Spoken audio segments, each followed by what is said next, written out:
Raja Krishna Chandra Roy, the patron who protected Bengal's soul. Namaskar and welcome to History and Forgotten Legends. I'm Apurva, bringing you stories of extraordinary Indians whose names may have faded, but whose contributions shaped our identity forever. Today, we travel back to 18th century Bengal, a time of political turmoil, shifting powers, and constant uncertainty. Empires were changing, the Nawabs were weakening, and the British were slowly tightening their grip. But amid this chaos stood a king whose vision was far greater than the throne he sat on.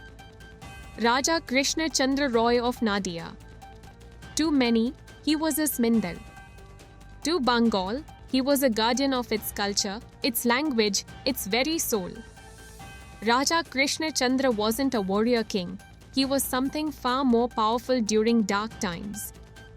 A patron of knowledge, art, philosophy, and dharma. While the political world around him was collapsing, he chose to build what truly lasts: culture. Under his patronage, Bengali literature flourished. Sanskrit scholars found a home. Kirtan, classical music, and devotional arts reached new heights. Poets, pundits, musicians, everyone who carried the light of learning found shelter in his court. They say the doors of Krishnanagar Rajbari never closed for thinkers. He believed that even if kingdoms fall, a civilization survives as long as its culture lives. But his legacy didn't stop there. Raja Krishna Chandra played a central role in giving shape to the modern Durga Puja tradition in Bengal.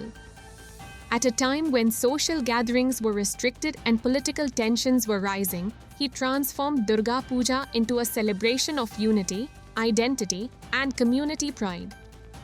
Imagine this, a festival becoming a symbol of resistance, of cultural resilience, of collective joy. That was his brilliance. He was also known for his wit and wisdom.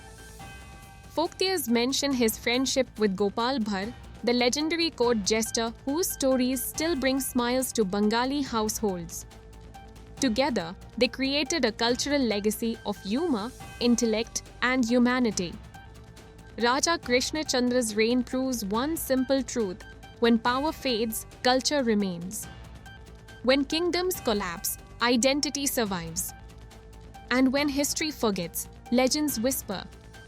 Today, we remember him not for battles won or land conquered, but for preserving a civilization during one of its most fragile moments. As we close today's chapter of History and Forgotten Legends, let us honor Raja Krishna Chandra Roy, the king who fought with art, healed with culture, and reminded Bengal of who it truly was. I'm Apurva, and I'll meet you again with another forgotten chapter, another Braveheart, another legend time almost erased. Until then, take care and keep discovering India's incredible stories.